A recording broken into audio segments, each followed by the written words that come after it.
पानी कौन सा है सर? प्रोटीन से बन नहीं होती, कोशिश करने।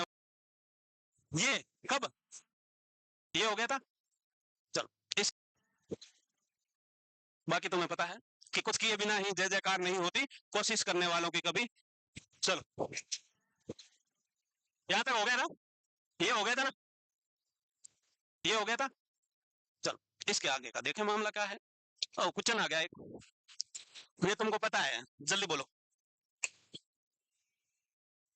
कैसे डीए में पूछ के आऊंगा? ये कब धोखा हो गया, मोए मोए हुआ है, चलो कोई ना, चलता है। ये तो नहीं हुआ। कब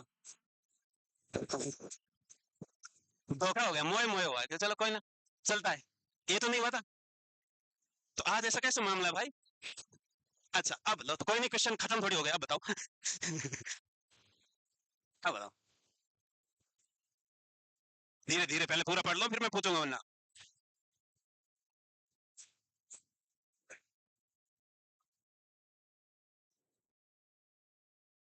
सिर्फ लड़के आंसर देंगे, वो भी उधर वाले, आज लास्ट दीवार वाले, इधर वाले कोई नहीं बोलोगे तुम लड़कों आज। फेलोपियन ट्यूब वाले नहीं बोलेंगे, इधर वाले बोलेंगे। चुप। जरूरी नहीं है कि तुम्हारे फेलोपियन ट्यूब आई तो उनके ओवरी होगी, ऐसा नहीं है। हाँ बेटा बताओ, तुम बताओ। हाँ यूं हाथ रखे वाले भैया जी बताओ, क्या लगता है बेटा? है, जोर से बोलो। ए, बी, क्या बोल रहे हैं? डी बोल रहे हैं, बी बोल रहे हैं। वहां बैठ जा बेटा, बैठ जा, समझ नहीं आया मुझे भी तुमने क्या बोला। कोई बात नहीं, तो क्या लग रहा है, कॉग्निटिव इंपेयरमेंट का पूछा है ना? तो कॉग्निटिव इंपेयरमेंट में क्या लग रहा है कि भाई साहब पहले खाना बनाना जानती थी, कहाँ है वो, क्या नाम है? हाँ एल्डरली आंट है, इसका मतलब है भाई साहब बूढ़ा से पहले खाना बनाने तो जानती होगी। तो क्या बोलेंगे उसको अगर खाना बनाना भूल गई है अब तो? क्या टर्म है उसके लिए? अरे लर्न मोटर स्किल भूलने को क्या बोलते हैं? एप्रेक्सिया बोलेंगे, क्या बोलेंगे? ठीक है, तुम आधे होशियार तो हो। चलो, कॉज क्या है, फैक्टर बोलेंगे, क्या बोलेंगे? ठीक है, तुम आधे होशियार तो हो। चलो, कॉज क्या है, फैक्टर क्या होंगे, ये पर्टिकुलरली एल्जाइमर का है। तो एसिटाइल कोलिन का लेवल कम होता है, ऐसा क्वेश्चन आ जाता है। इसके अलावा स्पेशल एक जीन होता है, एपोई4 जीन। अगर ये जीन डिफेक्टिव है तो पेशेंट में अल्जाइमर होने के चांसेस रहते हैं। तो कौन सा जीन एसोसिएटेड रहता है, ऐसा क्वेश्चन आता है। इसका नाम है एपोलिपोप्रोटीन ई4। एपोलिपोप्रोटीन ई4 जीन है। इसके अलावा डाउन सिंड्रोम वाले भी कॉमनली क्रोमोसोमल जो एब्नॉर्मलिटी एसोसिएटेड रहती है वो डाउन सिंड्रोम, क्योंकि डाउन सिंड्रोम में मेनली इंटेलेक्चुअल एबिलिटीज कम होती है, तो आगे चल के मेमोरी डिस्टर्बेंस और अल्जाइमर के सिम्टम्स हो सकते हैं। तो डाउन सिंड्रोम, एंड जो जीन है वो है एपोलिपोप्रोटीन ई4, जिसको एपो ई4 जीन बोलते हैं। इसके अलावा जो न्यूरोट्रांसमीटर है मेन वो है एसिटाइल कोलिन।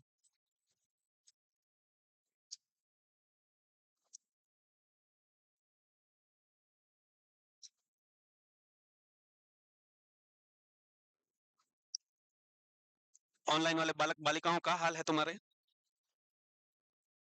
बहुत कम लोग हो कि भाई आंसर तो दो ही लोगों ने दिया। गुड इवनिंग, पांच छह ने किया। ऑप्शन है रे, ऑनलाइन लेने में ऑप्शन है, वो बाद में देख सकते हैं जब उनका मूड होगा तब। लिख ली तीन लाइनें? नहीं, धीरे बहुत हो भाई। तो तीन लाइन में क्या लाइन है, एक न्यूरोट्रांसमीटर एसिटाइल कोलिन का लेवल कम है, दूसरा जो जीन है वो है एपोलिपोप्रोटीन ई4 जीन। इसके अलावा डाउन सिंड्रोम है तो पेशेंट में अल्जाइमर की रिस्क ज्यादा है। डाउन सिंड्रोम क्या होता है? ट्राइसोमी 20। हाँ, हो गया।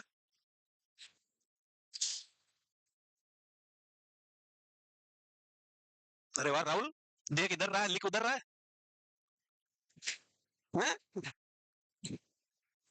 टैलेंटेड बंदा। इसके अलावा अदर फैक्टर क्या क्या है? तो वो जो जीन है, कौन सी लिंकेज साइट है, जो एबनॉर्मल जीन होगा वो कौन कौन से क्रोमोसोम पे एबनॉर्मली अटैच्ड हो सकता है, तो वो है 1, 14 और 21, 1, 14 एंड 21। तो जो डिफेक्टिव जीन होता है जिसके कारण एल्जाइमर हो सकता है वो कौन कौन से क्रोमोसोम के नंबर पे हो सकता है, तो वो 1, 14 एंड 21 है। अब ये तीनों जीन में कौन कौन सा प्रोटीन अलग अलग से डिफेक्टिव हो सकता है वो भी मामला देखो। जो अमाइलॉइड प्रिकर्सर प्रोटीन है जिसको हम एपीपी बोलते हैं, ये क्रोमोसोम नंबर 21 पे रहेगा। क्रोमोसोम 14 पे प्रीसेलिन 1 नाम का प्रोटीन रहेगा, और क्रोमोसोम नंबर 1 पे प्रीसेलिन 2 नाम का प्रोटीन डिपोजिशन हो सकता है। तो कौन सा एक्सेसिव प्रोटीन डिपोजिशन कौन से क्रोमोसोम से एसोसिएटेड हो सकता है? तो 3 नाम आपको याद रखने हैं। अमाइलॉइड प्रिकर्सर प्रोटीन है जो 21 नंबर से होगा, प्रीसेलिन 2 है वो क्रोमोसोम 1 से होगा, एंड प्रीसेलिन 1 है जो क्रोमोसोम नंबर 14 से होगा। इसके अलावा gene associated with Alzheimer disease can be attached to chromosome number 1, 14 and 21. 1, 14 and 21.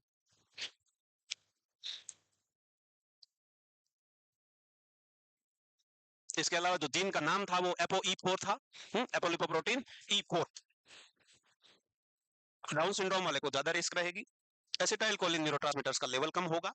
इसके अलावा एल्जाइमर डिजीज का अर्लिएस्ट साइन पूछा जाए तो क्या बताओगे रे? या डिमेंशिया का अर्लिएस्ट साइन बताओगे पूछा तो क्या? फॉरगेटफुलनेस। क्या है? फॉरगेटफुलनेस।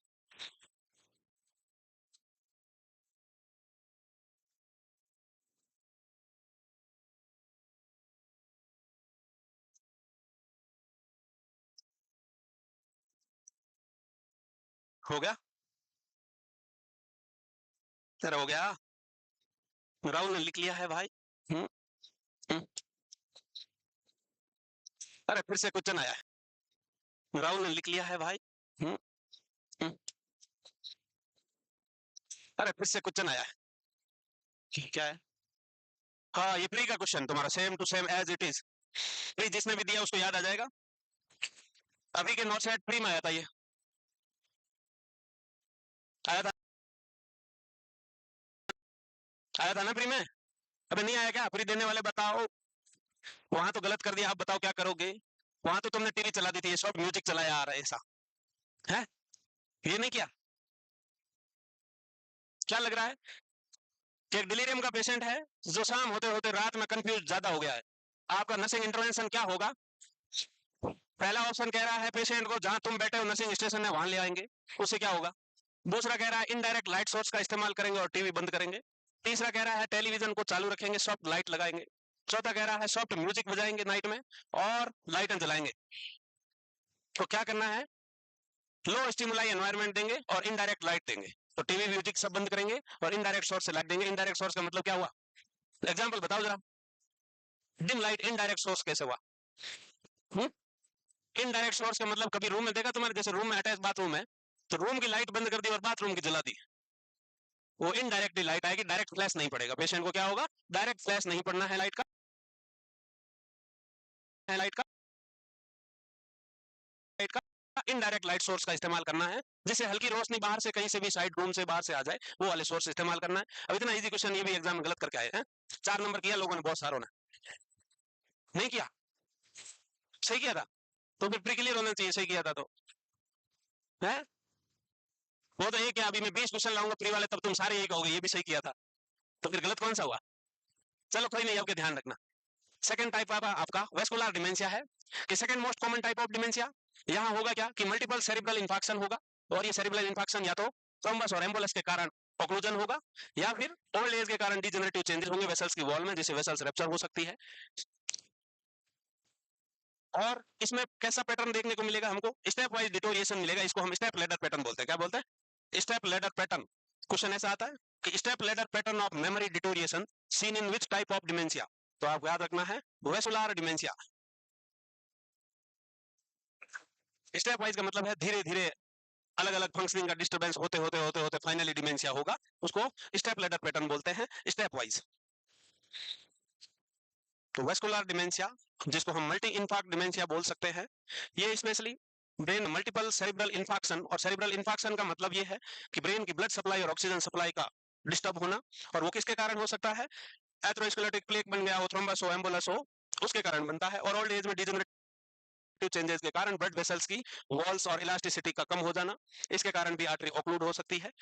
तो धीरे धीरे धीरे धीरे डिमेंशिया होगा, इसको स्टेप लेडर पैटर्न बोलते हैं, स्टेप लेडर पैटर्न।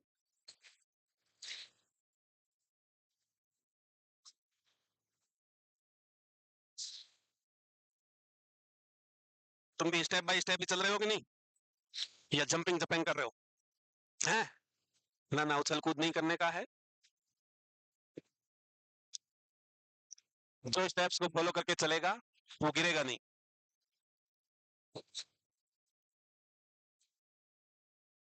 तो मोस्ट कॉमन टाइप अल्जाइमर था। सेकंड मोस्ट कॉमन टाइप जो है आपका वेस्कुलर डिमेंशिया, जिसको मल्टी इन्फार्क्ट डिमेंशिया बोलते हैं, और इसमें ब्रेन में इन्फाक्शन देखने को मिलेगा। ब्लड सप्लाई में ऑब्स्ट्रक्शन के कारण हो सकता है, और ऑब्स्ट्रक्शन आपको पता है एथेरोस्क्लेरोटिक प्लेक बन सकता है, थ्रोम्बस हो सकता है, एम्बोलस हो सकता है। और ये step wise deterioration of symptom and progressive memory disturbance है, इसलिए इसको स्टेप लैडर पैटर्न बोलते हैं।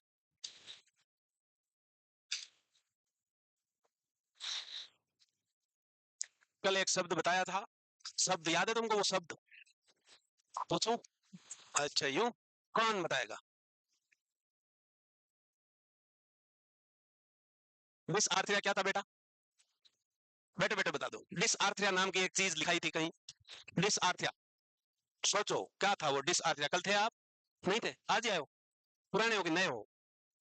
आज फर्स्ट डे आए हो? हाँ तो ठीक, कोई बात नहीं, वेलकम। डिसआर्थरिया का मतलब था slurring of speech. Slurring of speech का मतलब है जुबान का लड़खड़ाना, बोलते टाइम जुबान का लड़खड़ाना स्लरिंग ऑफ स्पीच कहलाएगा। गाड़ी तरफ भाई चलाएगा, हैं? तो गाड़ी तरफ भाई चला रहा है, तो वो वाला है स्लरिंग ऑफ स्पीच। ये कब मनाते हैं देखो? हाँ, क्या नहीं लिख पाए इसमें? इतना क्या लिख रहे हो यार, 3 बार बोल दिया तब तक। Vascular dementia also known as multi infarct dementia, second most common type और second most common cause of dementia. Brain में मल्टीपल सेरिब्रल इन्फार्क्ट होंगे, और infarct due to atherosclerotic plaque हो सकता है, एम्बुलस हो सकता है, थ्रोम्बस हो सकता है, और इसमें प्रोग्रेसिव स्टेप वाइज डिटोरिएशन है, और फाइनली डिमेंशिया होगा, इसलिए इसको स्टेप लैडर पैटर्न बोलते हैं। क्या बोलते हैं? Step ladder pattern. अब नहीं हुआ तो तुम्हारी मर्जी। 21 सितंबर को हम वर्ल्ड डिमेंशिया डे और वर्ल्ड एल्जाइमर डे के रूप में सेलिब्रेट करते हैं। इस डे को डिमेंशिया और एल्जाइमर के बारे में अवेयरनेस फैलाते हैं। क्या करते हैं? अवेयरनेस, कैसे दिमाग के न्यूरॉन्स रीजनरेट कर सकते हो, कैसे एल्जाइमर और डिमेंशिया से प्रिवेंट हो सकते हो, और किसी को हो गया है तो क्या क्या बातों का ख्याल रखना है, ये सारी चीजें अवेयरनेस के रूप में लोगों को बताई जाती है। तो ये डे याद रखना, क्या पता किसी दिन 2 नंबर दिलवाइए कहीं। तो 21 सितंबर को डिमेंशिया डे और अल्जाइमर डे के रूप में मनाते हैं। इसको भी देख के लिखेंगे।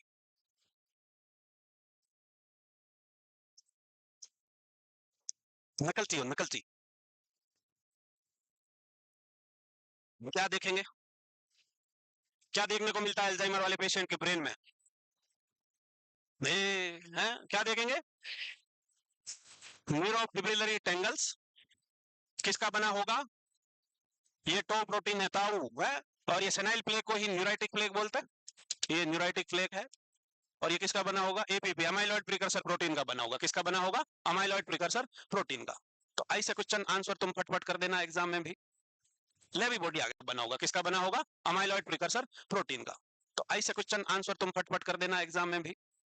लेवी बॉडी आ गया, लेवी बॉडी। लेवी नाम के आदमी ने डिस्कवरी की, इस डिमेंशिया को डिस्क्राइब किया, इसलिए इसका नाम लेवी बॉडी रख दिया। और ये लेवी बॉडी बनती किसकी है? कि excessive deposition of alpha synuclein protein. Alpha synuclein नाम का एक प्रोटीन है, उसके डिपोजिशन से जो चीज बनती है उसका नाम रखा लेवी बॉडी। और वो जब न्यूरॉन को डिस्ट्रॉय करती है और पेशेंट में डिमेंशिया होता है, उसका नाम है Lewy body dementia. Similar Alzheimer type वाले सिम्टम्स देखने को मिलेंगे। इसके साथ साथ attention, alertness, recurrent visual hallucinations और पार्किंसंस जैसे फीचर्स दिखने को मिलेंगे इसमें भी। और पार्किंसंस के फीचर होते हैं bradykinesia, tremor, rigidity, stooped gait, mask like facial expression. ये सारे सिम्टम किसमें देखने को मिलेंगे? पार्किंसंस में देखने को मिलेंगे। इसके अलावा ब्रेडिकानीसिया का मतलब क्या है भाई साहब? Slowness of movement, slowness of movement. कल जो तुम्हारी थॉट स्लो हुई थी उसको क्या बोलते बेटा? बीच में ना बोल, तुम बताओ। बालिके सुन ही नहीं रहे, कोई नहीं देख रहे, सब इग्नोर मार रहे। बोलो। ब्रेडिफ्रीनिया क्या था? What is bradyphrenia? Slowness of thought, slow thinking को हम बोलते हैं ब्रेडिफ्रीनिया। क्या बोलते हैं? ब्रेडिफ्रीनिया। इस बार तो तुमने इग्नोर मार दिया, अगली बार मैं उधर आके पूछेगा। इसके अलावा इस वाले डिमेंशिया में एंटीसाइकोटिक ड्रग्स नहीं देंगे। क्यों नहीं देंगे?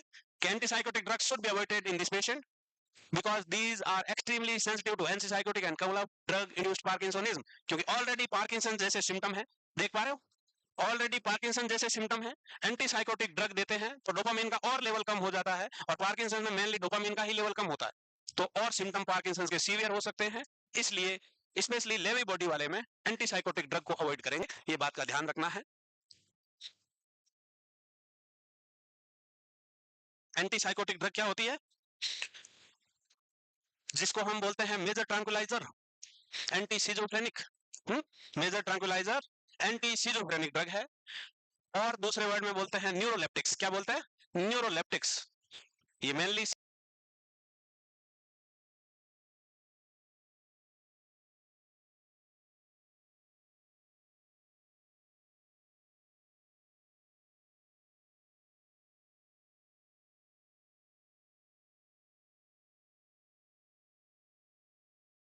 मेनली सिजोफ्रेनिया को ट्रीट करने के लिए यूज की जाती है, और स्पेशली साइकोटिक फीचर को। और साइकोटिक फीचर तुमको पता है क्या होता है? Delusion and hallucination. गूंगे हो गए सर, सिर्फ लिख रहे हैं ना इसलिए कोई रेस्पॉन्स नहीं है। गूंगे लोग सिर्फ टीपने में लगे, यूं यूं भाई साहब। लिखो लिखो। तो प्रोटीन का नाम जरूर याद रखना है, अल्फा साइनुक्लिन प्रोटीन का डिपोजिशन, जिससे लेवी बॉडी बनती है और ये न्यूरॉन्स को डिस्ट्रॉय करती है। इसमें सिम्टम्स जैसे अल्जाइमर में दिखते हैं वैसे भी दिखेंगे। इसके अलावा पार्किंसंस वाले सिम्टम भी देखने को मिलेंगे। तो पार्किंसंस के सिम्टम ऑलरेडी है, इसलिए एंटीसाइकोटिक नहीं देंगे। एंटीसाइकोटिक का काम होता है डोपामिन के लेवल को कम करना, और उसका साइड इफेक्ट होता है सुडो पार्किंसोनिज्म। ईपीएस में आता है सुडो पार्किंसोनिज्म। तो और पार्किंसन के symptom motor disorders, motor symptoms severe हो सकते हैं, इसलिए इनको अवॉइड करना है। तो most common type of dementia में अल्जाइमर देख लिया। अल्जाइमर में आपको याद रखना है कि एसिटाइल कोलिन का लेवल कम होगा। किसका कम होगा? एसिटाइल कोलिन का लेवल। जीन के लिंकेज साइट है जो क्रोमोसोम 1, 14 एंड 21 है। इसके अलावा डिफेक्टिव जीन जिसका नाम एपोलिपोप्रोटीन E4 जीन होगा। इसके अलावा 3 जो प्रोटीन एसोसिएटेड रहते हैं वो एपीपी है, प्रीसेलिन 1 है, प्रीसेलिन 2 है।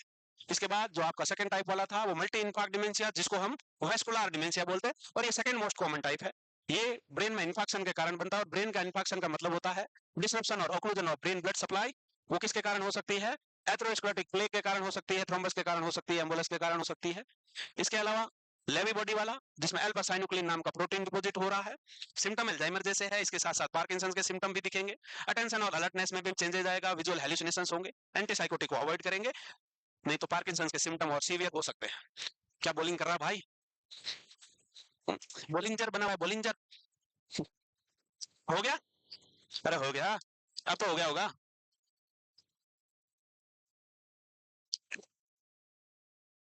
लकट बगवाओ, क्या हो रहा है? हो गया ना? तो झूठे मकार। फिर आता है पिक्स। पिक्स क्या है? नाम से दिख रहा है, फ्रंटो टेम्पोरल डिमेंशिया है। Mainly frontal and temporal lobe, frontal and temporal lobe का एट्रोफी और डिजनरेशन है। Temporal lobe atrophy and degeneration. फिर हंटिंगटन है। हंटिंगटन सेरेब्रल कॉर्टेक्स और बेसल गैंग्लिया का डिजनरेशन है।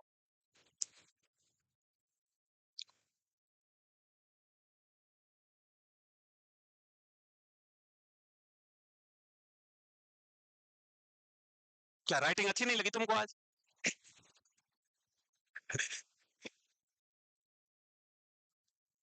अबे मुझे भी तो तुम्हारी तारीफ की आदत लगी हुई है ना, ऐसे अच्छा नहीं लगता तुम तारीफ नहीं करते तब तक। हम्म ऐसे कोई भी चीज की आदत है वो एकदम से नहीं छूट सकती ना भाई। तो तुम भी ऐसे धीरे धीरे टेपरिंग करके तारीफ बंद कर सकते हो, या फिर जारी रखनी है। ताली ना बजाना ही है।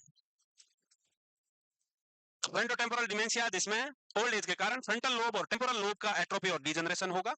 वहीं हंटिंगटन कोरिया, जिसमें बेसल गैंग्लिया और सेरेब्रल कॉर्टेक्स का डिजनरेशन और एट्रोफी है। इसमें भी मूवमेंट डिसऑर्डर देखने को मिलेंगे, जिससे जिसको हंटिंगटन कोरिया भी बोलते हैं। इसको क्या बोलते हैं? Huntington Korea. Involuntary repetitive movements है। हम्म,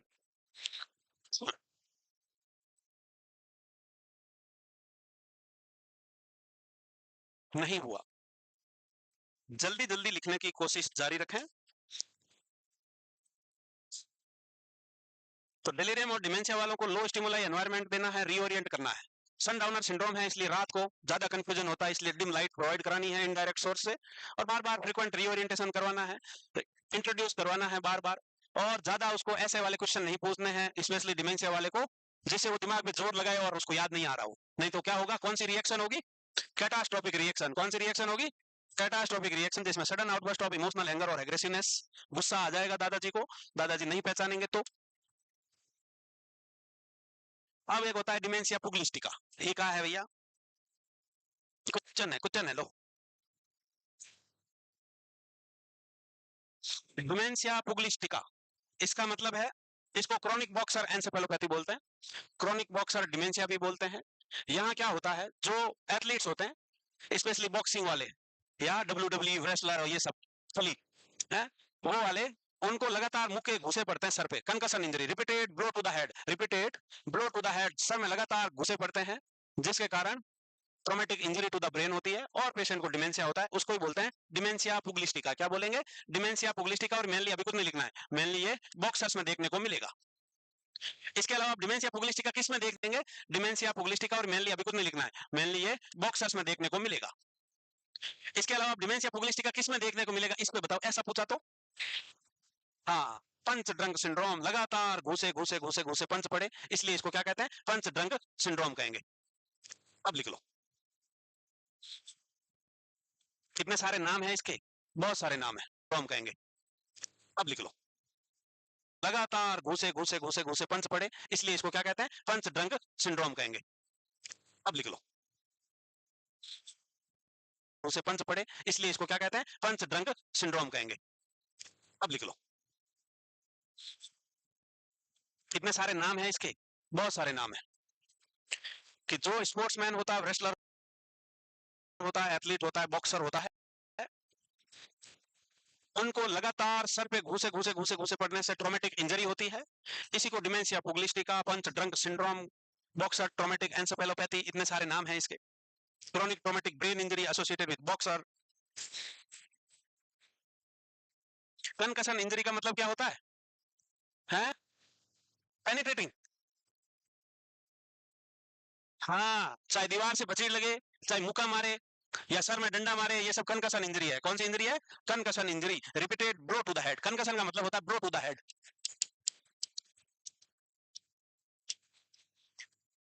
दीवार से टक्कर, घुसे घुसे घुसे, सर पे डंडा मार दिया, बार बार 4-5 डंडे मार दिए, वो सब कंकशन इंजरी करेंगे। कौन सी इंजरी? Concussion injury.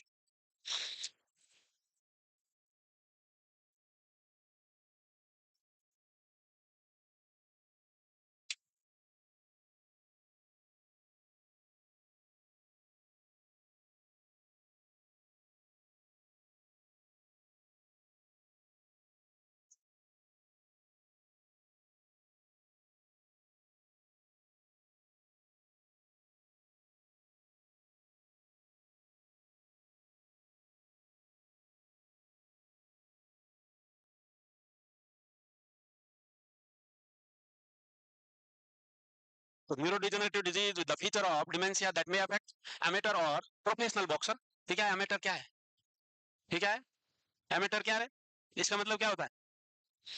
प्रोफेशनल का मतलब क्या है? और इसका मतलब क्या है? प्रोफेशनल का मतलब है? हाँ हाँ बोलो। अबे प्रोफेशनल का मतलब नहीं पता तुमको? यू आर प्रोफेशनल नर्स है। वैसे ही प्रोफेशनल स्पोर्ट्समैन, प्रोफेशनल बॉक्सर, यानी कि क्या है? मतलब क्या हुआ इसका? अरे भाई, आपने एक ऐसा काम चुना है जिसमें आपको काम के बदले पैसे मिलते हैं, वो प्रोफेशनल है। वो कौन है? प्रोफेशनल है। और जो अमेटर है वो शौक के तौर पे है। कौन से वाले? शौक के तौर पे, खुद शौक पूरा करने के लिए कभी कभी बॉक्सिंग करने जाता है। वो वैसे वालों में भी अगर लगातार सर में चोट पड़ती है तो प्रोफेशनल और अमेटर। प्रोफेशनल का मतलब जिसमें उसने एक तरह का जॉब चुना है, उसके बदले पैसे मिलते हैं। और अमेटर है, शौक के रूप में कभी कभी खेलने जाता है बॉक्सिंग, वो वाले लोग हैं। इसके अलग अलग नाम है: dementia pugilistica, chronic boxer encephalopathy, traumatic boxer encephalopathy, boxer dementia, punch drunk syndrome. इतने सारे नाम तुमको याद रखना है। चिंता ना करें, याद हो जाएगा। लिख लिया भाई? लिखने वाला मामला तुम्हारा बहुत गंभीर होता जा रहा है। तुम्हारी हालात दिनों दिन नाजुक होती जा रही, सुधरने के बजाय।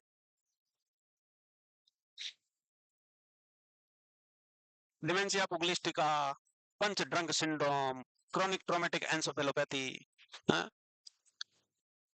बॉक्सर एंसेफेलोपैथी, कब याद करोगे भाई? सिंपल सी बात है कि कंकशन इंजरी के कारण जो मेमोरी डिस्टरबेंस और डिमेंशिया होता है, उसको डिमेंशिया पुगिलिस्टिका बोलते हैं, और ये मेनली बॉक्सर्स में पाया जाता है। बस इतना याद रह जाएगा। हम्म, चलो अब तो हो ही गया है। हैं? क्या 1 मिनट लगेगा और?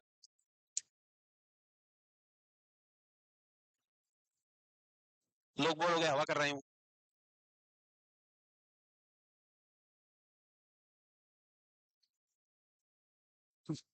अगर तुम्हारे हो की जरूरत नहीं थी पीछे। हो गया? वाह जी वाह। एग्जामिनेशन करेंगे, certain type of blood test, routine blood test, CT scan, MRI, ये सब छोड़ो। पर्टिकुलरली इससे रिलेटेड क्या है? तो इससे रिलेटेड है general practitioner assessment of cognition scale, Montreal cognitive assessment scale, है मेमोरी इंपेयरमेंट स्क्रीनिंग, जिसको मिनी कॉग बोलते हैं। मिनी कॉग में क्या होता है बताओ? तुमको क्वेश्चन करवाया हुआ है। मिनी कॉग में क्या चेक करते हैं? Free object recall, free object recall and clock drawing, ये मिनी क्लॉक टेस्ट है। इसके अलावा वेंडर जेस्टोल टेस्ट है, इसमें डिफरेंट डिफरेंट कार्ड दिखा के पेशेंट को इंटरप्रेट करने का और आइडेंटिफाई करने का बोलते हैं। वेंडर जेस्टोल टेस्ट भी क्वेश्चन ऐसा आ सकता है, इसका आया हुआ है कई बार कि वेंडर जेस्टोल टेस्ट से क्या चेक करते हैं, तो कॉग्निटिव इंपेयरमेंट चेक करते हैं। क्या करते हैं? कॉग्निटिव इंपेयरमेंट को असेस करते हैं, जिसमें डिफरेंट कार्ड शो करते हैं और पेशेंट को आइडेंटिफाई और इंटरप्रेट करने के लिए बोलते हैं। मिरर टेस्ट बताया था आपको, पर्टिकुलरली अल्जाइमर डिमेंशिया के लिए करते हैं। उसमें पेशेंट को कांच शीशा दिखाया जाता है, मिरर। अरे पहचानो किसका थोबड़ा दिख रहा है शीशे में, तो अगर वो पहचान पा रहा है इसका मतलब मामला ठीक है, अगर नहीं पहचानेगा उसको क्या कहेंगे, क्या वर्ड यूज करेंगे? ऑटोप्रेसोपग्नोसिया कहेंगे कि not able to identify own face in the mirror is known as autoprosopagnosia. आ रहा वापस आ रहा। तो टेस्ट के नाम नाम याद रख लो, अंदर की डिटेल छोड़ दो।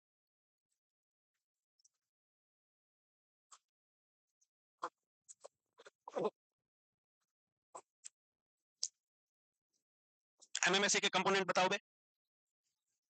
हाँ ओलाकार तो ठीक है। सबसे पहले देखते क्या, ओरिएंटेशन। ओरिएंटेशन चेक करने का क्वेश्चन क्या पूछेगा बेटा, क्रम बताओ। पहलवान, पेशेंट का ओरिएंटेशन कैसे चेक करेगा? हाँ, टाइम प्लेस पर्सन। बताओ रामलाल कहाँ हो तुम अभी, क्या टाइम हुआ है, कैसे हो, कहाँ हो, क्यों हो, है ये सब पूछेंगे, उससे पता चलेगा ओरिएंटेशन। रजिस्ट्रेशन कैसे चेक करते हैं? एमएमएससी का एक कंपोनेंट होता है रजिस्ट्रेशन एंड रिकॉल। तो रजिस्ट्रेशन कैसे चेक करेगा? रजिस्ट्रेशन दिखाओ, ऐसे ऐसे नहीं करेंगे, रजिस्ट्रेशन दिखाओ तुम्हारा, ऐसे नहीं। क्या पूछोगे? हाँ, जैसे कोई भी तीन चीजों के नाम बोल देंगे, एप्पल, टेबल, पेन, फैन, ऐसे, और पेशेंट से तुरंत पूछेंगे बताओ मैंने अभी क्या बोला, बताओ मैंने अभी क्या बोला। इसका मतलब बात खोपड़ी में घुस रही है या नहीं पेशेंट के, ये है सीधा सीधा मतलब रजिस्ट्रेशन का। जी जो कह रहे हैं हम वो उसके दिमाग में जा रही है कि नहीं जा रही, उसने सुना या नहीं सुना, ये क्या चेक करेंगे? रजिस्ट्रेशन। यही चीज जो अभी चार नाम बताए, ये 10 मिनट बाद पूछेंगे, उसको हम रिकॉल बोलेंगे। क्या बोलेंगे? रिकॉल चेक किया है। इसके अलावा अटेंशन चेक करेंगे। अटेंशन चेक करके बता बेटा, अटेंशन कैसे करेगा, कैसे करेगा, कैसे पता करेंगे कि ध्यान दे रहा है या नहीं दे रहा है? नहीं, कुछ बोलेंगे और रिपीट करवाएंगे ऐसा नहीं। सीरियल सब्सट्रैक्शन टेस्ट बोलते हैं उसको, क्या बोलते हैं? सीरियल सब्सट्रैक्शन टेस्ट बोलेंगे। वर्ड को उल्टा स्पेल करवाना का बोल सकते हो। मंथ उल्टे बुलवा सकते हो, दिसंबर, नवंबर, अक्टूबर, सितंबर, अगस्त, जुलाई, ऐसे बुलवा सकते हो। 20 से लेके काउंटिंग 1 तक उल्टी बुलवा सकते हो। ये क्या चेक करने का है? अटेंशन चेक करने का। ठीक है, याद करो एमएमएससी पे क्वेश्चन आता है। दूसरा नाम क्या बेटा एमएमएससी का? बीच में ना बोल। एमएमएससी का दूसरा नाम क्या है? क्यों? क्यों? तुम बताओ बेटा, कहाँ लिखा है, ढूंढ के बताओ। कॉपी में कहाँ लिखा है? कोई नहीं बोले। Folic acid. हाँ 13 नहीं बेटा, 30 पॉइंट स्केल्स किसने दिया रहा? फॉलिस्टिन ने दिया था, इसलिए फॉलिस्टिन स्केल बोलते हैं। ढूंढ, तुम ढूंढ के मुझे दिखाना तुम दोनों ने कहाँ लिखा है। ढूंढो ढूंढो, मैं पूछूंगा कैसे मैनेज करेगा। मोस्ट कॉमनली कौन है? अल्जाइमर टाइप है, तो मोस्ट कॉमनली मैनेजमेंट उसी का देखते हैं। तो उसमें ड्रग कौन सी देते हैं, क्वेश्चन आता है कि कौन सी ड्रग्स देते हैं अल्जाइमर डिमेंशिया को ट्रीट करने के लिए, तो कौन सी ड्रग देते हैं? कोलेस्ट्रेज इनहिबिटर ड्रग देते हैं। एग्जाम्पल आपके सामने है, डोनापेलिस, टेक्राइन, रिस्टगामाइन, गैलेंटामाइन, और एक एनएमडीए होती है, वो ड्रग है मेमेंटाइन। वो क्या है? मेमेंटाइन। स्पेशली 5 ड्रग का इस्तेमाल किया जाता है कॉग्निशन को इंप्रूव करने के लिए। ये ड्रग का क्या काम है कि इंप्रूव कॉग्निशन। ये ड्रग क्या करेगी सारी? Improve cognition, improve cognition. और यहाँ कॉग्निशन का सिंपल मतलब ये नहीं है कि सिर्फ थॉट है, याद रखना है। Cognition is a broad term which includes thought, intelligence, attention, concentration, memory, सब कुछ इंप्रूव करना है, कॉग्निशन कहलाएगा। इसके अलावा थेरेपी देंगे कॉग्निशन ओरिएंटेड ट्रीटमेंट में, जिसमें पेशेंट को कॉग्निशन वापस एनहेंस कराना है। एनहेंस कराने का मतलब है जो पेशेंट का कॉग्निशन डिजीज से पहले था नॉर्मलाइज करना है, यानी कि कॉग्निशन को वापस प्री डिजीज स्टेट में लाने की कोशिश करना है, रिहर्स करानी है, बार बार प्रैक्टिस करवानी है, वो थेरेपी है। कॉग्निटिव रीट्रेनिंग बोल सकते हो, कॉग्निटिव रीट्रेन करना है। तो ड्रग के नाम याद रखो, है मिला बेटा? किधर है, कौन पढ़ेगा? हम्म, है इतना क्या बेटा, इतना सारा पढ़ना पड़ता है, इतने से क्या ही होगा, ये तो साइकेट्री की कॉपी है, इसमें तुमको इतना सारा लग रहा है। बहुत पढ़ना होगा बेटा, ऐसे नहीं चलेगा।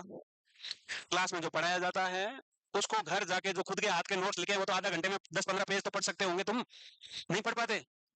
अरे यार दिमाग को तेज करो, तुम स्लो हो। खुद के हाथ से लिखा हुआ, कान से सुन के, आंखों से देख के, उसको पढ़ने में इतना वक्त काहे लग सकता है? जिन बच्चों को टर्मिनोलॉजीज में दिक्कत है, थोड़ी इंग्लिश की दिक्कत रहती है, वो बच्चे लगातार 2-3 बार पढ़े, उनको अखबार की तरह ही पढ़े लगातार, जैसे न्यूज़पेपर पढ़ते हो ना फटाफट, वैसे ही बार बार पढ़ो उसको, तो दिमाग में कोई चीज घुसेगी।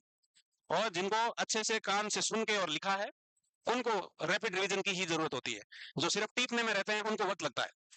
इसलिए कानों को खुला रखो और जो कान में मैल जमा उसको वैक्स बोलते हैं उसको निकलवाओ। वो ऑब्स्ट्रक्ट कर रहे हैं शायद, लर्निंग वाली बात अंदर जाने नहीं दे रहे। कल मैं लेके आऊंगा वो कान साफ करने के सारे।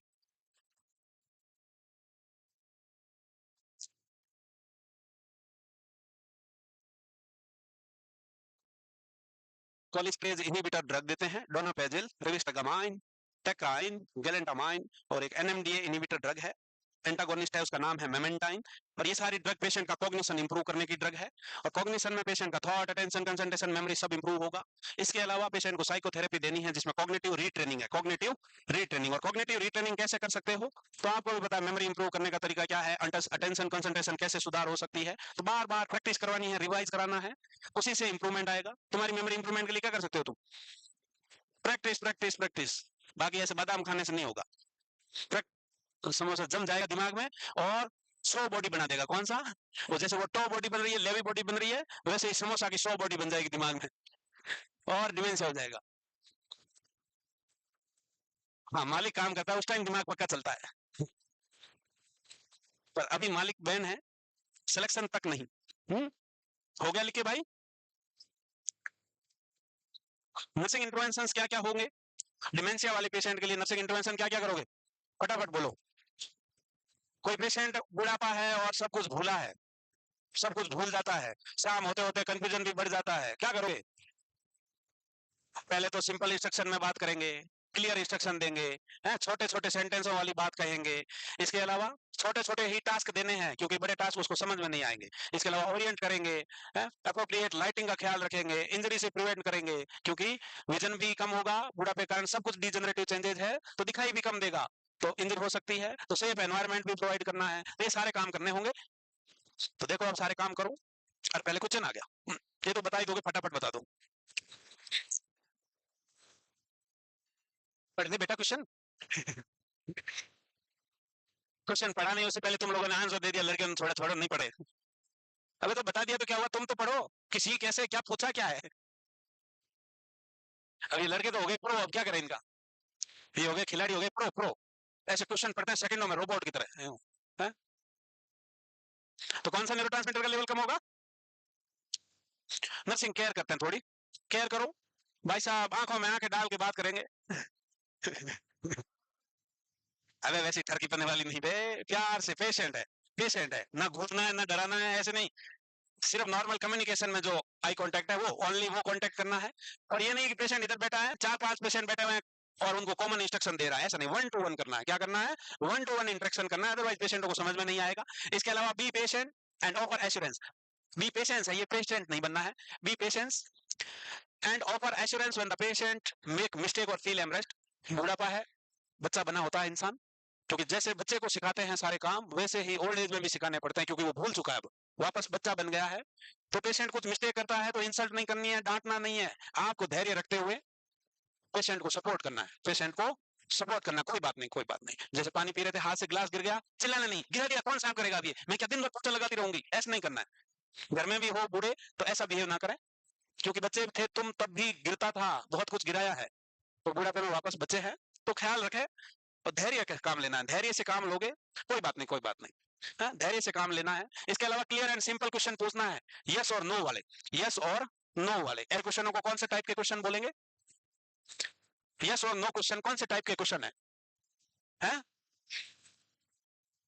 क्लोज एंडेड है, वो क्वेश्चंस जिसमें यस नो एग्री डिसएग्री ऐसे ऑप्शंस हो, वो क्लोज एंडेड है। ओपन एंडेड क्वेश्चन का मतलब है और बताइए क्या हाल है, और बताइए क्या हाल है, तो अब अपनी मर्जी से सब कुछ बता सकता है। और बताइए कैसे आए आज आप, किस में आए, अब सीधा सीधा बस से आया, बात खत्म हो गई। क्या आपको ऐसा लगता है, हाँ या ना, तो हाँ या ना, ये क्लोज एंडेड क्वेश्चंस है। ओपन एंडेड क्वेश्चंस हमेशा जो पेशेंट खुल के बात जिससे जाननी है उनको ओपन एंडेड क्वेश्चन पूछने हैं, जैसे डिप्रेशन वाले, सुसाइड वाले, उनसे बात कुरेद कुरेद के बाहर निकलवानी है, ऐसा काहे किया, ऐसा काहे सोचते हो, वो सब कुरेदने के लिए ओपन एंडेड क्वेश्चन चाहिए। क्या चाहिए, ओपन एंडेड। यहाँ समझ कम है, ज्यादा लंबा चौड़ा पूछोगे उसको समझ नहीं आएगा, है ऐसा हो जाएगा तुम्हारी तरह, तो इसलिए only close ended question yes no वाले पूछने हैं। और जब पेशेंट बताने लगे या कुछ बता रहा है तो बीच में ना बोल है, जो वो एक बार बोल रहा है उसको बोलने देने का, इंटरप्ट नहीं करना है, पेशेंट से आर्ग्यूमेंट नहीं करना है, जैसा बता रहा है सुनना है। Engage in conversation in quite space without distraction. पहले से बुढ़ापे के कारण सुनाई कम देता है, दिखाई कम देता है, परसेप्शन पुअर हो चुका है, मेमोरी पुअर हो चुकी है, और साइड में कर आवाजें कर रहे हैं, लोग बातें कर रहे हैं, हंस रहे हैं, उसको सुनाई नहीं देगा। इसलिए क्वाइट एनवायरनमेंट, शांत एनवायरनमेंट में बात करनी है जहां डिस्ट्रैक्शंस नहीं हो, और पेशेंट को एडिक्वेट टाइम देना है, क्योंकि ओल्ड एज के कारण सारे मूवमेंट स्लो स्लेजिश हो जाएंगे, तो वक्त लगेगा, तो वक्त लेने देना है, इंजरी से प्रिवेंट करना है। और क्या करोगे? इवनिंग कंफ्यूजन को, वो डिलीरियम में तुमने लिखा कॉमन ही चीज है, इवनिंग और नाइट कंफ्यूजन को मिनिमाइज करने के लिए डिम लाइट प्रोवाइड करनी है, और फेमिलियर सराउंडिंग में रखना है। डिमेंशिया वाले पेशेंट को हमेशा फेमिलियर सराउंडिंग में रखना है। पता चला आज इस कमरे में सो जाओ दादाजी, दादाजी उस कमरे में फर्नीचर भरे पड़े हैं, दादाजी रात उठे पची इधर गिरे इधर गिरे हैं, आज मेहमान आ गए, दादाजी आप छत पे सो जाओ, दादाजी टपक घर से नीचे टपक जाएंगे। भाई ऐसा नहीं करना है, रोज फेमिलियर सिमिलर एनवायरनमेंट रखना है, मॉडिफिकेशन नहीं करना है, रोज रोज चेंजेस नहीं करने हैं, सिमिलर और फेमिलियर एनवायरनमेंट और सराउंडिंग रखना है विथ मिनिमल फर्निशिंग, ताकि सेफ एनवायरनमेंट हो, इधर उधर भचीड़ ना लगे, चोट ना लगे, तो सेफ एनवायरनमेंट प्रोवाइड करना है।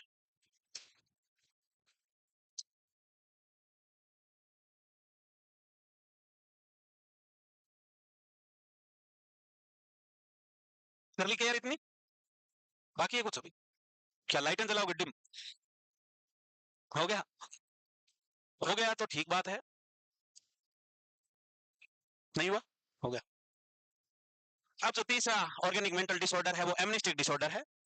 डिलेरियम डिमेंशिया पूरा हो गया। Amnestic disorder, amnestic disorder broad category है that include variety of condition which present with amnesia. Dementia और एमनेसिया में क्या फर्क है बे? What is the difference between dementia and amnesia?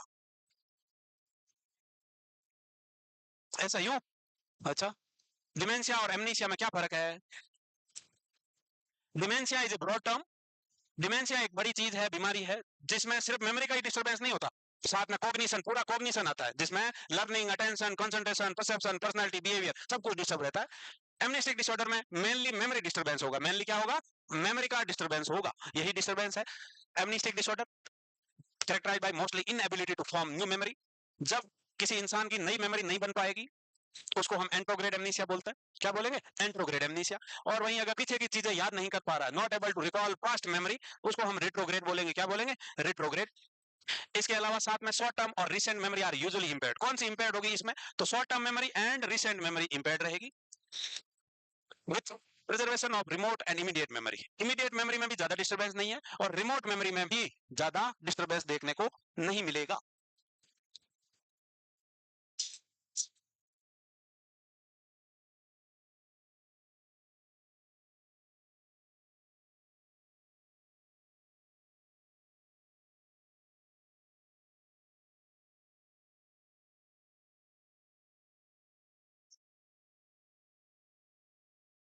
हो गया?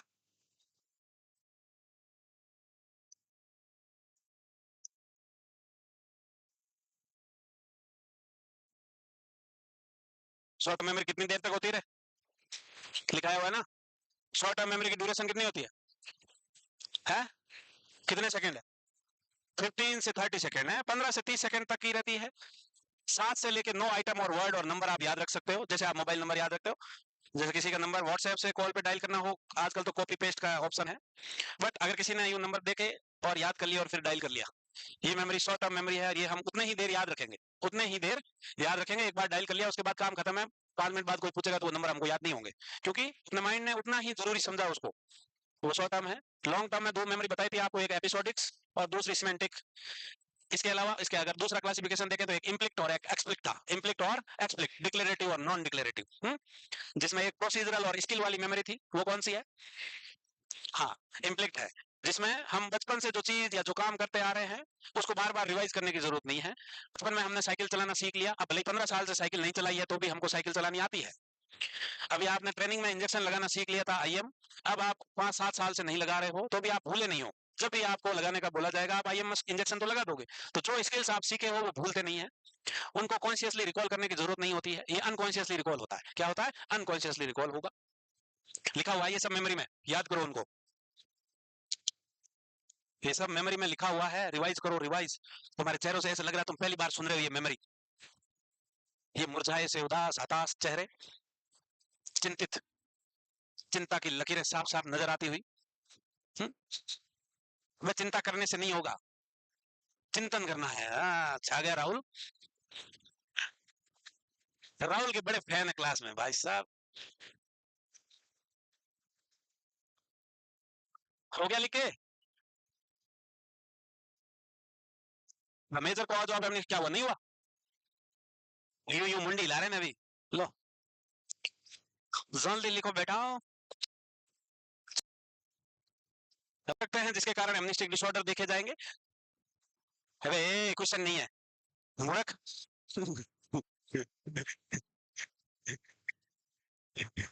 तो थायमिन डेफिशिएंसी के कारण हो सकता है, हाइपोग्लाइसीमिया के कारण हो सकता है, brain condition like trauma, scissor disorder, tumours, cerebrovascular disease, hypoxia, ECT के बाद भी, और मल्टीपल स्क्लेरोसिस इन कंडीशन में हो सकता है। इसके अलावा सब्सटेंस अब्यूज में हो सकता है। तो ये सारे कॉज थे। आंसर ही आ गया यार, अगले क्वेश्चन में मेहनत से बनाया और आंसर आ गया। अब मैं कैसे बदलेगा, कोई नहीं, बताना ही तो है। तो ये सारे कॉज रहते हैं। तो लगभग सारे कॉज रिवर्सिबल डिजीज वाले कॉज है, लगभग ये कॉज ट्रीटेबल है, और कंडीशन में एमनीशिया इंप्रूव हो सकता है ट्रीटमेंट के बाद। तो थायमिन की डेफिशिएंसी स्पेशली क्रॉनिक अल्कोहलिज्म में, स्पेशली क्रॉनिक अल्कोहलिज्म में देखने को मिलता है, और कोर्साकॉफ साइकोसिस बोलते हैं इसको, या कोर्साकॉफ सिंड्रोम बोलते हैं। इसमें जो स्पेशली 3 सिम्टम देखने को मिलते हैं वो है confabulation, anterograde amnesia, retrograde amnesia, anterograde and retrograde amnesia देखने को मिलता है। इसके अलावा जब हाइपोग्लाइसीमिया होता है, क्या होगा हाइपोग्लाइसीमिया में? हाँ हाँ, हाइपोग्लाइसीमिया में शुगर ही लो होगा, और क्या होगा?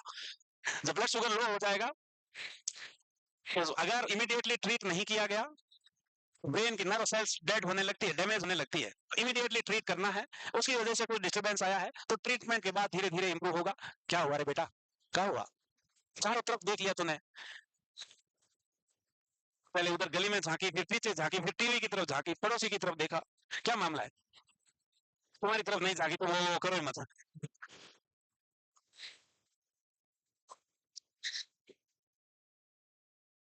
कम से कम ये लड़के दिमाग से एक्टिव तो रह रहे हैं।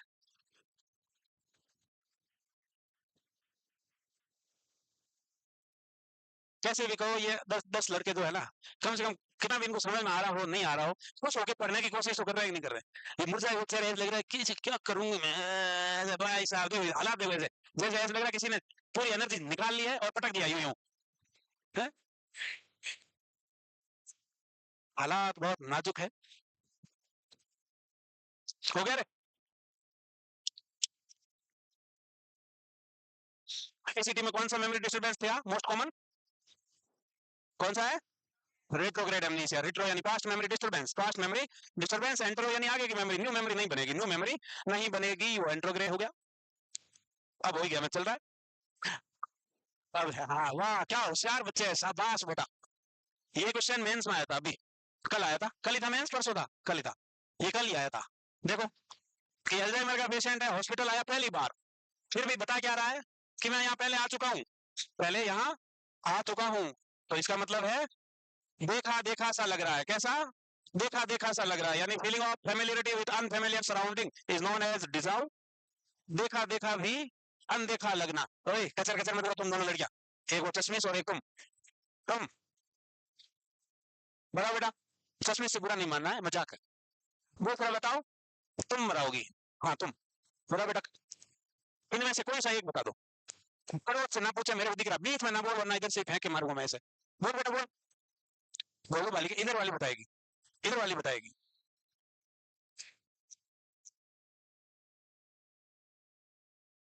क्या सही बोला है?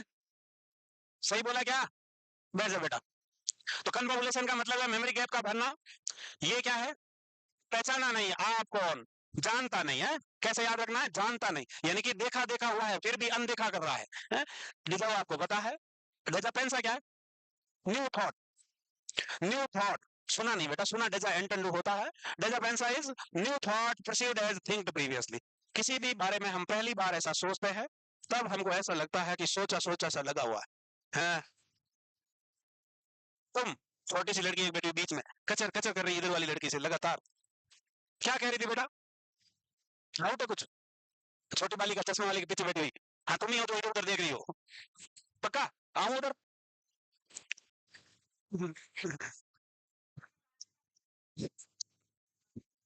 चलो बताओ, ध्यान से पढ़ के आंसर करना। तो करोगे।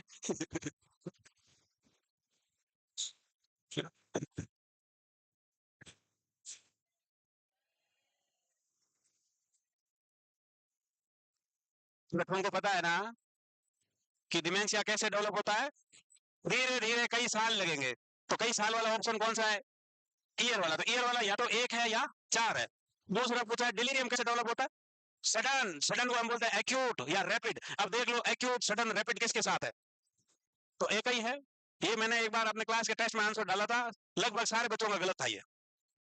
राइट नहीं था, मुझे पता है। कोई ना, फिर आ जाएगा।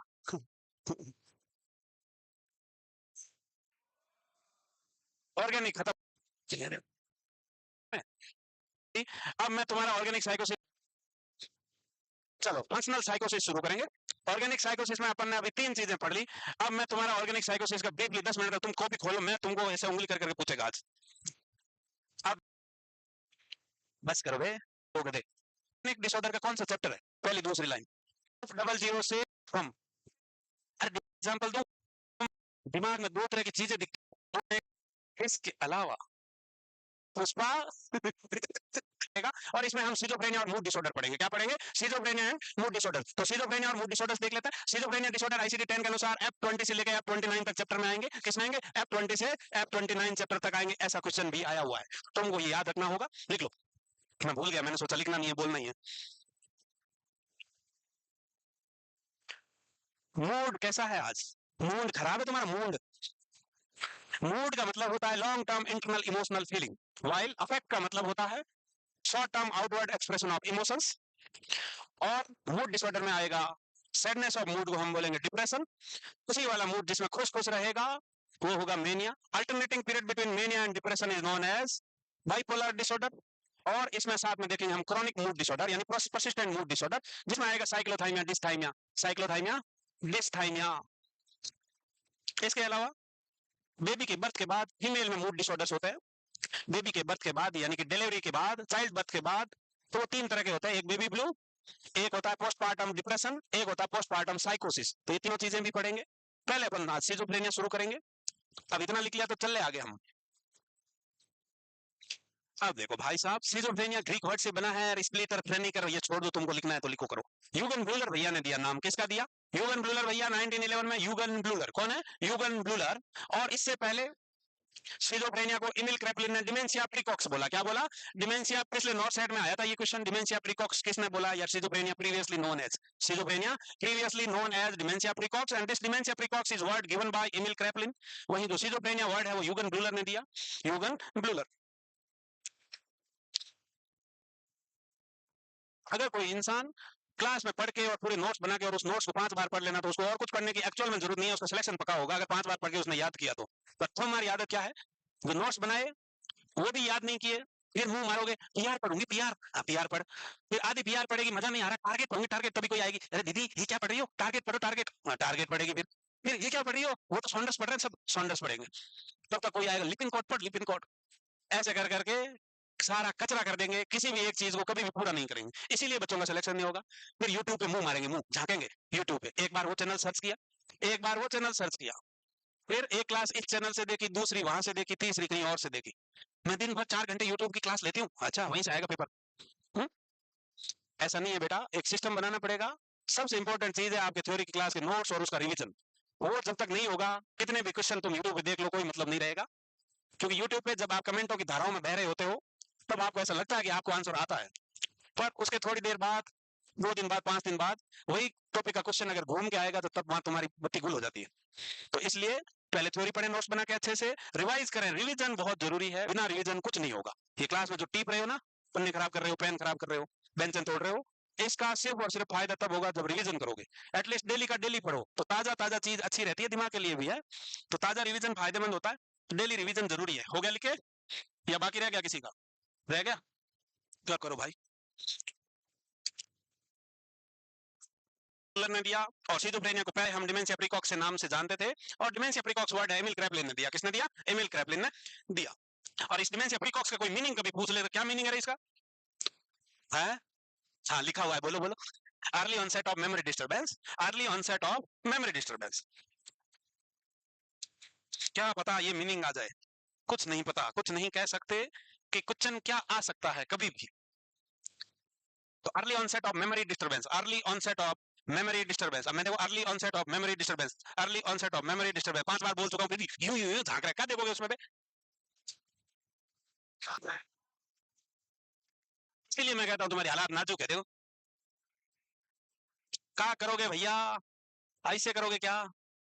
अब आ गया सिजोफ्रेनिया। क्या है सिजोफ्रेनिया? ग्रुप ऑफ डिसऑर्डर है जिसमें मल्टीपल डिस्टर्बेंस देखने को मिलेंगे, यानी कि लगभग सब कुछ डिस्टर्ब है। थॉट सबसे ज्यादा डिस्टर्ब थॉट होती है। जब इंसान की थॉट डिस्टर्ब हो जाएगी तो एक्टिविटी में डिस्टर्बेंस आएगा, परसेप्शन में आएगा, बिहेवियर में आएगा, सब में डिस्टर्बेंस आएगा साथ साथ। तो सारा disturbance of thought, mood, behaviour, personality, perception, सब में डिस्टर्बेंस देखने को मिलेगा। ये क्वेश्चन भी आया हुआ है कि सिजोफ्रेनिया वाले इंसान की लाइफ एक्सपेक्टेंसी कितनी कम हो जाती है, यानी कि patient with schizophrenia die how many year before from a normal person life expectancy. तो एवरेज 20 साल पहले निकल लेंगे वो, 20 साल पहले। कारण होगा, कारण क्या होगा? कारण होगा या तो हार्ट डिजीज होगी, cardiac problem due to antipsychotic drugs, या फिर सुसाइड होगा, या फिर सुसाइड होगा। तो 20 ईयर शॉर्टर लाइफ होगी, एवरेज कितनी होगी? 20 ईयर। अगर ऑप्शन में ऐसे दे रखे हो 20 से 30, ऐसे 15 से 20, 18 से 10 से 12, यूं अगर हो तो आपको वह करना है, एवरेज याद रखना है 20 साल, सीधा सीधा याद रखना है 20 साल।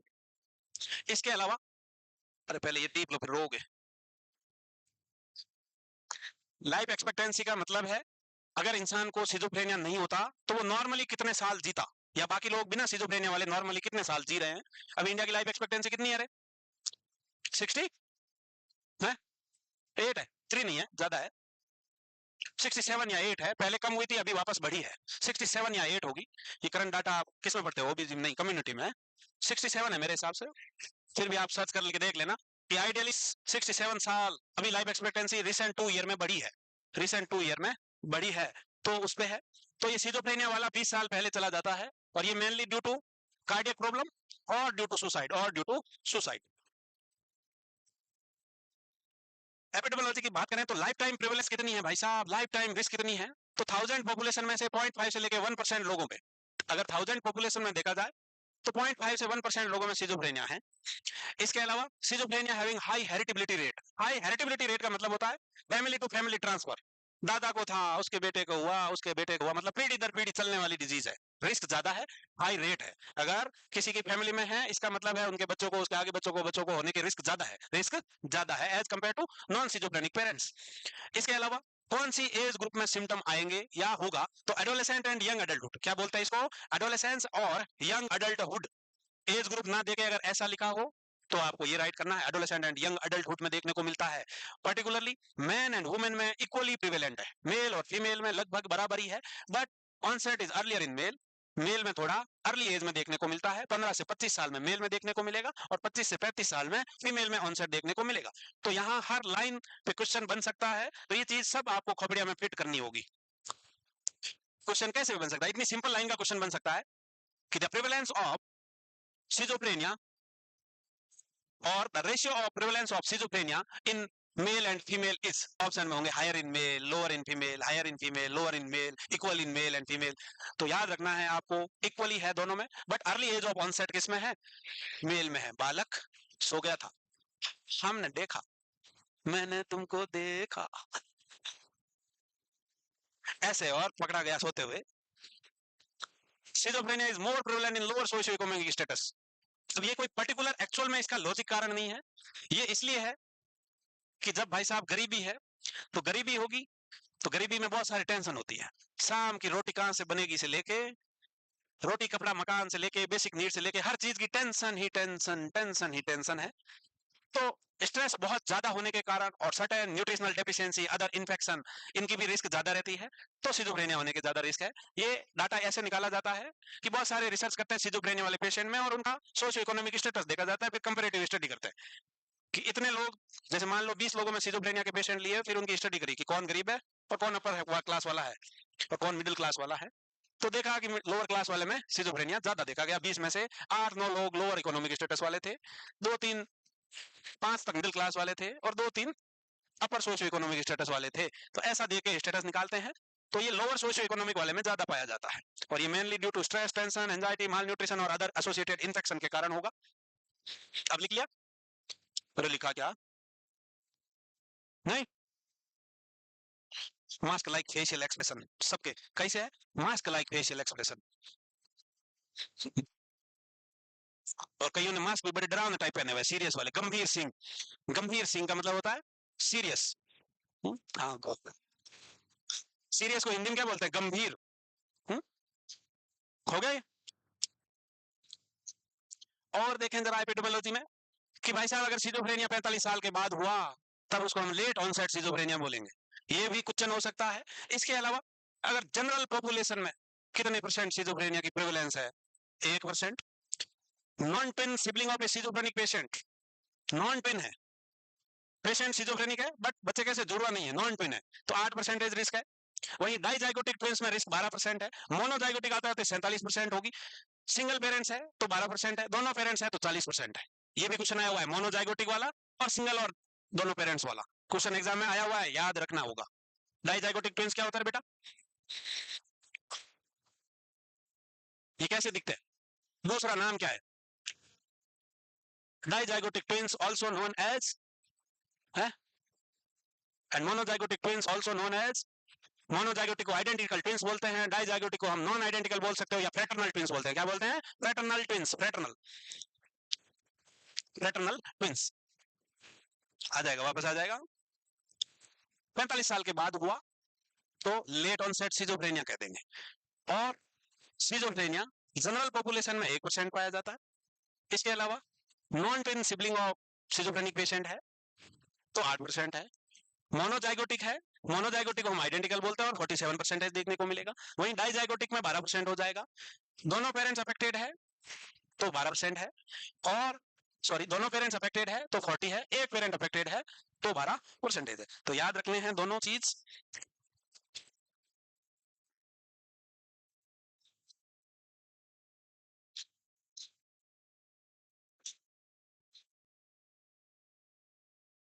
सो के थक गए क्या?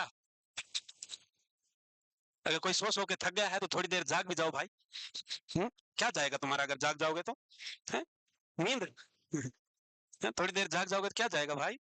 ऐसा नहीं करते ना, अच्छे बच्चे ऐसा नहीं करेंगे। हाँ बेटा, लिखो लिखो।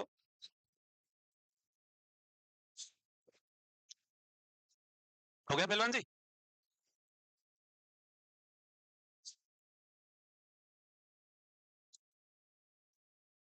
तो सिजोफ्रेनिया, यूगन ब्लूलर ने दिया ये वर्ड। सिजोफ्रेनिया को पहले डिमेंशिया प्रीकॉक्स बोलते थे, और जो ये डिमेंशिया प्रीकॉक्स वर्ड है ये एमिल क्रैपलिन ने दिया। किसने दिया? एमिल क्रैपलिन ने दिया। इसके अलावा सिजोफ्रेनिया का एज ग्रुप पूछा जाए तो age group adolescent and young adulthood है। मेल में पूछा जाए तो 15 से 25 साल है, फीमेल में पूछा जाए तो 25 से 35 साल है। दोनों का मेल टू फीमेल रेशियो पूछा जाए तो इक्वल है, बट मेल में अर्लियर एज ऑफ ऑनसेट है, अर्लियर एज ऑफ ऑनसेट है। जनरल पॉपुलेशन में 1% है। मोनोजाइगोटिक 47, डाइजाइगोटिक 12, दोनों पेरेंट्स 40, सिंगल पेरेंट्स 12। इतना याद रख लोगे बहुत है। हो गया? नहीं हुआ? अभी बहुत टाइम है, तो इतनी धीरे होने की कोशिश मत करो। तो सिजोफ्रेनिया का मामला बहुत इंपॉर्टेंट, जरूरी है, हर चीज याद रहनी है, याद तो हो गया होगा यार। क्या कारण है रे, क्या कारण है? तो कौन सी क्रोमोसोमल एब्नॉर्मलिटी के कारण सिजोफ्रेनिया होता है? तो डी जॉर्ज सिंड्रोम है, क्रोमोसोम नंबर 22 का डिफेक्ट है, जिसको डिलीशन सिंड्रोम या वेलोकार्डियोफेशियल सिंड्रोम बोलेंगे। क्या बोलेंगे? डिलीशन सिंड्रोम या फिर वेलोकार्डियोफेशियल सिंड्रोम। उस पहला ही लाइन में एक क्वेश्चन सीधा सीधा, डी जॉर्ज सिंड्रोम कौन सा क्रोमोसोमल एब्नॉर्मलिटीज? तो वो डी जॉर्ज सिंड्रोम है, क्रोमोसोम नंबर 22 का डिफेक्ट है। इसके अलावा स्पेशल जीन अगर कोई एसोसिएटेड रहता है तो वो 6 नंबर क्रोमोसोम पे भी रहता है। बहुत सारे क्रोमोसोम के नंबर है जहां डिफेक्टिव जीन अटैच हो सकता है, तो वो अटैच होने वाले 1, 5, 6, 8, 10, 13, 15, 22, इसमें पी क्यू, पी क्यू क्या होता है? पी एंड क्यू क्या है? अरे क्रोमोसोम कैसे रहते हैं? ऐसे पेयर में एक शॉर्ट एले होता है, शॉर्ट विंग बोल सकते हो, दूसरी लाइन लंबी होती है, तो शॉर्ट वाली पी है, लंबी वाली क्यू है, पी क्यू है। तो क्रोमोसोम कैसे होता है? ऐसे होता है ना पेयर में, यूं एक लंबी लाइन, एक छोटी लाइन, एक छोटी लाइन, एक लंबी लाइन। तो उल्टा कर दिया मैंने, ये इधर होगा, तो छोटी वाली को पी बोलते हैं, लंबी वाली को क्यू बोलते हैं। ऐसे ये पी क्यू ये नंबर है, इसके विंग्स और एले का नाम है पी क्यू। तो ये तुमको याद रख पाओ तो रख पाओ, नहीं तो क्रोमोसोम 6 याद रखना है। इसके अलावा डी जॉर्ज सिंड्रोम याद रखना है, डी जॉर्ज सिंड्रोम याद रखना है। ये तो मल्टीपल लिंकेज साइट है जहां डिफेक्टिव जीन अटैच हो सकता है और सिजोफ्रेनिया कॉज कर सकता है।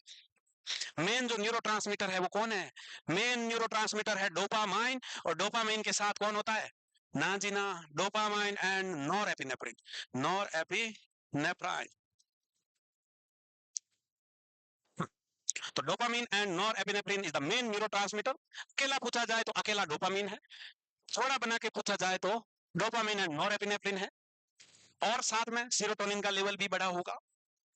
तो अगली स्लाइड में देखेंगे और भी कई तरह के न्यूरोट्रांसमीटर होंगे, ग्लूटामेट का भी लेवल बढ़ा होगा। तो main neurotransmitter increase the level of dopamine and norepinephrine, associated level neurotransmitter का वो होगा आपका सेरोटोनिन, ग्लूटामेट, गाबा, कई सारे होंगे। हाँ, रुक गया मैं, रुक गया।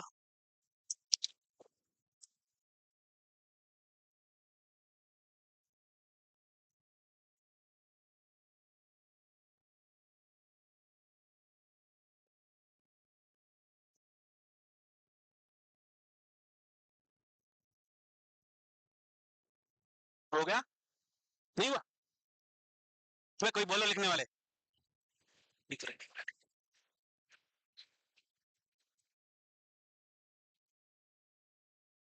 डी जॉर्ज सिंड्रोम, जिसको बोलते हैं डिलीशन सिंड्रोम, वेलोकार्डियोफेशियल सिंड्रोम। हाँ, क्या हुआ? अब लिख लिया डिलीशन सिंड्रोम। डिलीशन सिंड्रोम का मतलब होता है क्रोमोसोम नंबर 2 की एक आध एले और विंग डिलीट हो जाती है, डिफेक्टिव होती है। यानी कि क्रोमोसोम के 2 एले होते हैं, एक शॉर्ट रिंग होती है, एक लॉन्ग होती है, तो इनमें से एक आध डिलीट रहती है। इसके कारण पेशेंट को वेलोकार्डियोफेशियल सिंड्रोम बोलते हैं, जिसमें certain type of cardiac anomaly देखने को मिलेगी, फेशियल डिफेक्ट देखने को मिलेंगे। इसके अलावा थॉट और एक्टिविटी के डिसऑर्डर्स भी देखने को मिलेंगे। वो जेनेटिक्स में पढ़ते हो तुम शायद ये। अदर न्यूरोट्रांसमीटर जिसका लेवल बढ़ा होगा वो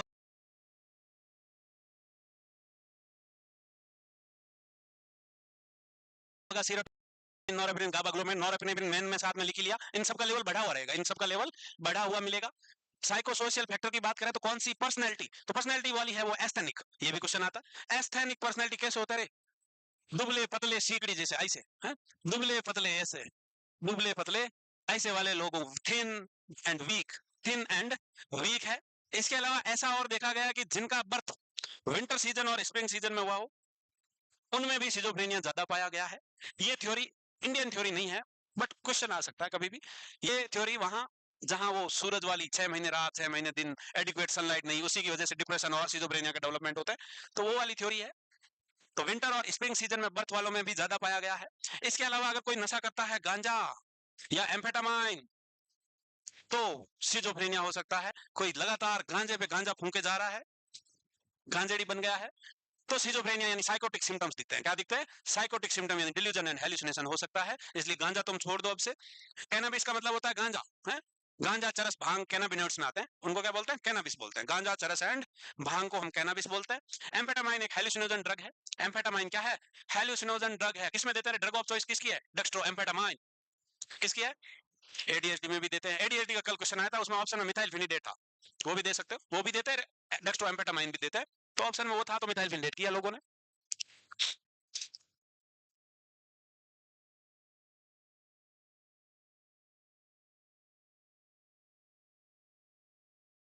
पर्सनैलिटी एस्थेनिक, एथलेटिक और पिकनिक होती है ना। एथलेटिक वाला कैसा होगा? एस्थेनिक वाला तो दुबला पतला हो गया, टॉल थिन एंड वीक, वो क्या है? एस्थेनिक है। एथलेटिक कैसा होगा? मस्कुलर बॉडी बिल्डर है, फिजिकली एक्टिव, उसको भी लेसर डिग्री में सिजोफ्रेनिया होने के चांसेस रहते हैं। पिकनिक वाले को मूड डिसऑर्डर होता है। पिकनिक कौन है? गोलू मोलू मोटा छोटी हाइट वाला, गोलू मोलू छोटी हाइट वाला गोटकिया है, वो वाले को क्या होगा? मूड डिसऑर्डर्स, स्पेशली डिप्रेशन के चांसेस ज्यादा रहते हैं। पिकनिक वाले को वो डिप्रेशन में लिखवाएंगे, कोई बात नहीं, इतना लिखो। हो गया? ये तो तुम बता ही दोगे। दो वर्ड होते हैं सिजोफ्रेनिया में, relapse and remission. Relapse and remission होता है। क्या होता है? Relapse and remission. अब तुम बताओ रिलैप्स क्या होगा?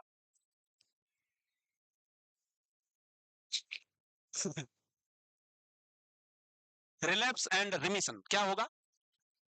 रिलैप्स का मतलब होगा कि worsening of symptom after temporary improvement. इसका मतलब क्या हुआ कि सिजोफ्रेनिया के सिम्टम एक बार कम हुए, उसके बाद और ज्यादा सीवियर हो गए। यानी कि पेशेंट को हेलुसिनेशन हो रहा था, पहले एक बार कम हो गया, बंद हो गया, उसके बाद बहुत ज्यादा होने लग गया, उसके बाद बहुत ज्यादा होने लग गया। तो रिलैप्स दो मीनिंग लिखो, लिखो रिलैप्स का मीनिंग लिखो, worsening of symptom after temporary improvement, worsening of symptom after temporary improvement. फिर दूसरा लिखो रिमिशन। रिमिशन का मतलब है सिम्टम की इंटेंसिटी कम हो गई है, सिम्टम कम हुए हैं, सिम्टम क्या हुए हैं, कम। और रिलैप्स में पहले कम तो हुए थे पर वापस आ गए, कम हुए बट वापस सीवियर हो गए हैं, वो रिलैप्स कहलाता है। और रिमिशन में डिक्रीज सिम्टम्स है, डिक्रीजेस सिम्टम। तो schizophrenia follows A pattern of relapse and remission, relapse and remission.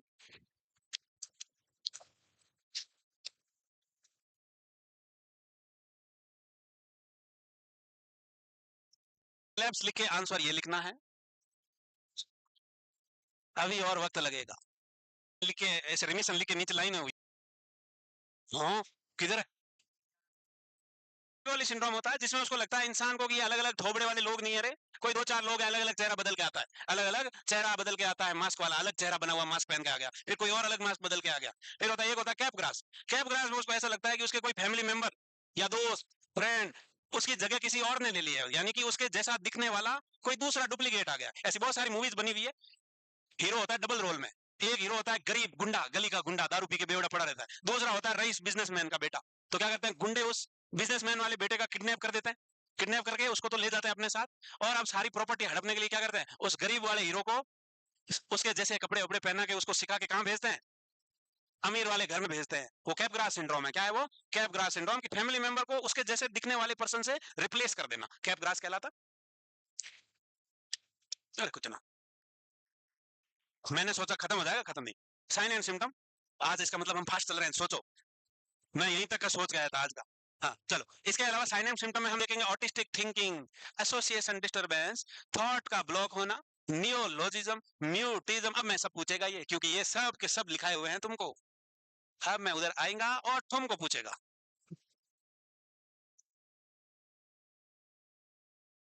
हाँ, पढ़ो।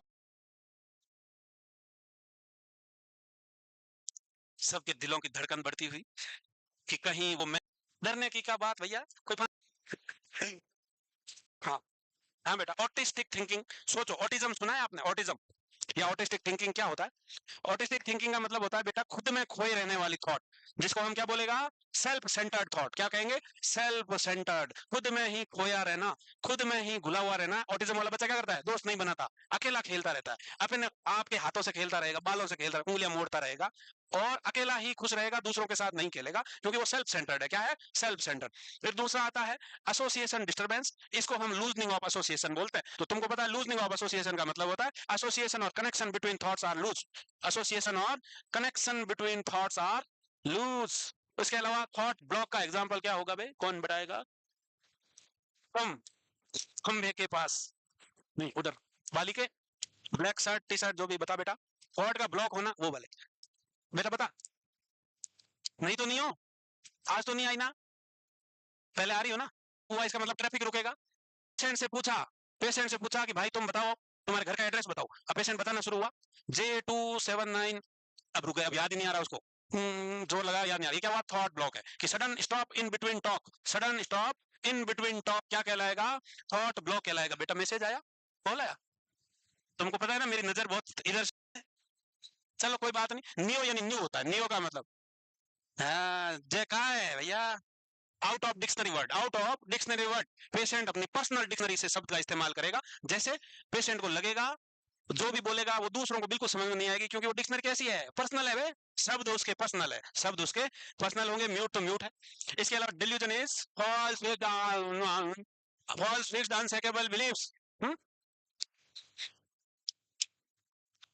अब भाई साहब 4A सिम्टम दिए यूगेन ब्लूलर ने, ब्लूलर ने क्या दिए, 4A symptom of schizophrenia. Question आता है which of the following is not a 4A symptom of schizophrenia, या all of the following are 4A symptom of schizophrenia except. तो तुमको ये चीज आनी चाहिए। अब बताओ, तुमको फिर से पूछेगा मैं, वैसे तुमको पूछ लिया, अभी वही है, ये एक ही नया आया है।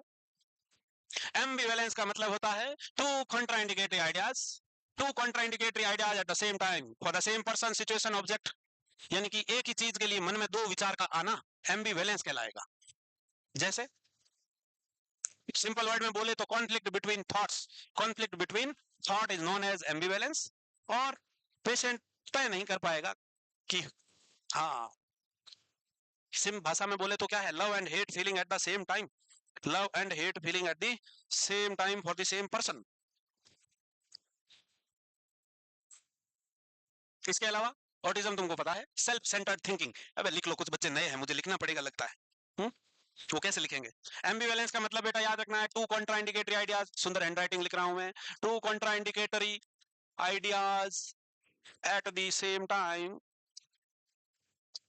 शुद्ध भाषा में बोले तो conflict between thought, conflict between thought.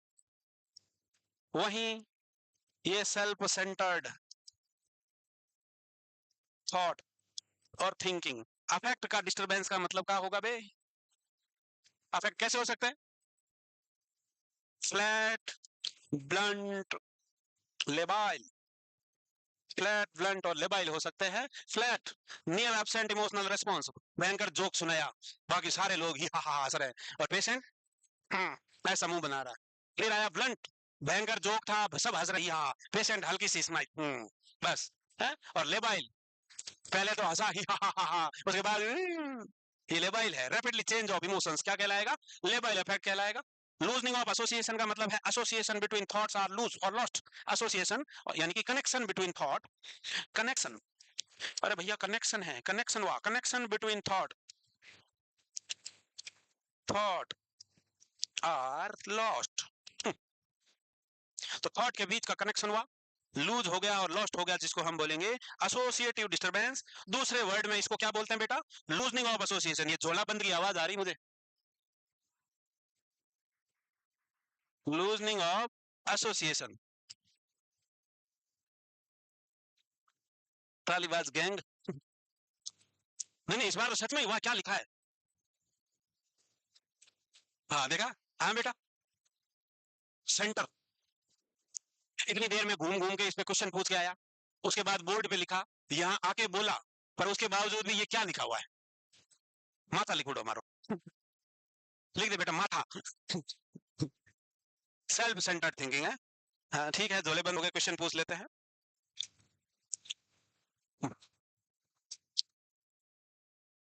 एक, दो, अच्छा, मालिक, तुम चारों में से कोई भी बताएगा हमको, क्या था वो? सन? नहीं, नहीं, ड्रॉ ए पर्सन नहीं था। क्या वो?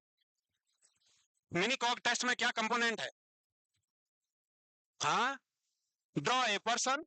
नहीं, नहीं, ड्रॉ ए पर्सन नहीं था। क्या था? Free of